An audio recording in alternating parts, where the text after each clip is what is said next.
मंगल मैत्री स्टूडेंट्स, हम लोग चैप्टर पढ़ रहे थे भारतीय गायिकाओं में बेजोड़ लता मंगेशकर। इस पार्ट में प्रश्न आता है कि लेखक ने लता की गायकी की किन विशेषताओं को उजागर किया और उनको उनके लेखक लता की गायकी में कौन कौन सी विशेषताएं नज़र आती हैं वो आपको उदाहरण सहित बतानी है। तो पहली जो मुख्य विशेषता है वो है सुरीलापन। लता के गायन में सुरीलापन है। उनके स्वर में अद्भुत मिठास, तन्मयता, मस्ती तथा लोच आदि है। उनका उच्चारण मधुर गुण से परिपूर्ण रहता है। तो सबसे बड़ा जो गुण है वो है सुरीलापन। उसके बाद आता है स्वरों की निर्मलता। उनके जो स्वर लगते हैं वो बहुत निर्मल है। लता का जीवन की ओर देखने का जो दृष्टिकोण है वही उनके गायन को निर्मलता प्रदान करता है। फिर आता है कोमलता और मुग्धता। लता के स्वरों में कोमलता और मुग्धता है। जो भी उनके गानों को सुनता है वो उनकी गायकी पर मुग्ध हो जाता है। जबकि नूरजहां जो थी उनके गायन में मादक उच्चारण दिखता था। फिर नाद में उच्चार।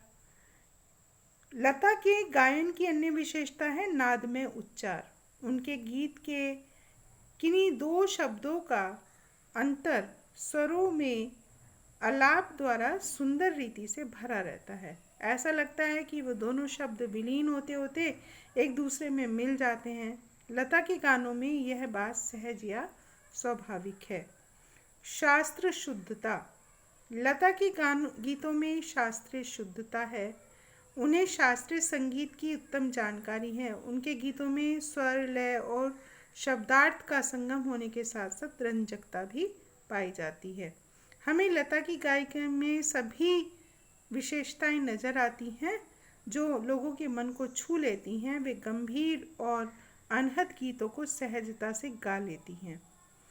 आज भी लता जी के स्वर में वही मुग्धता, वही उच्चारण की शुद्धता देखने को मिलती है जो पहले हुआ करती थी। लता ने एक प्रश्न और है कि लता ने करुण रस के गानों के साथ न्याय नहीं किया है, जबकि श्रृंगारपनक गाने वे बड़ी उत्कटता से गाती हैं। ये आप सहमत हैं इस बात से? तो एक संगीतज्ञ की दृष्टि से कुमार गंधर्व की टिप्पणी सही हो सकती है, परंतु मैं इस कथन से सहमत नहीं हूँ। लता ने करुण रस के गाने भी बड़ी उत्कटता के साथ गाए हैं। उनके गानों में मार्मिकता है। करुणा छलकती सी लगती है। करुण रस के गाने आम मनुष्य से सीधे नहीं जुड़ते। लता के करुण रस के गीतों से मन भावुक हो जाता है। ऐ मेरे वतन के लोगों गीत से पंडित जवाहरलाल नेहरू की आंखें भी सजल हो उठी थी। फिल्म रुदाली का गीत दिल हूँ हूँ करे और विरही जनों के हृदय को बींध सा देता है। इसी तरह ओ बाबुल प्यारे गीत में नारी मन की पीड़ा को व्यक्त किया है।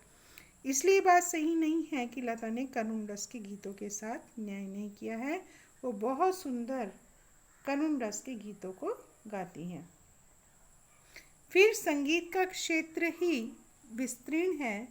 यहाँ अब तक अलक्षित, असंशोधित और अदृष्टिपूर्ण ऐसा खूब बड़ा प्रांत है, तथापि वे बड़े जोश से इसकी खोज और उपयोग चित्रपट के लोग करते चले आ रहे हैं। इस कथन को वर्तमान फिल्मी संगीत के संदर्भ में स्पष्ट कीजिए।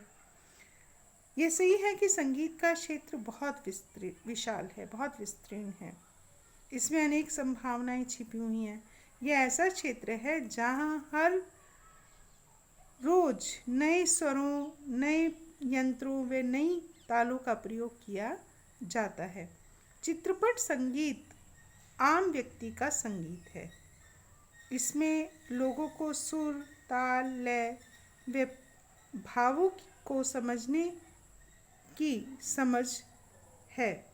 आज यह शास्त्रीय संगीत का सहारा भी ले रहा है। दूसरी तरफ लोकगीतों को बड़े स्तर पर अपना रहा है। संगीतकारों ने पंजाबी लोकगीत, राजस्थानी, पहाड़ी, कृषि गीतों का प्रयोग करना शुरू कर दिया है। पाश्चात्य संगीत का लोकगीत के साथ मेल किया जा रहा है।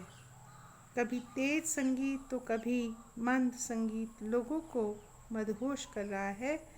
इसी तरह फिल्मी संगीत नित नए नए रूपों का प्रयोग कर रहा है। तो इस तरह से जो संगीत का क्षेत्र है वो बहुत विशाल है।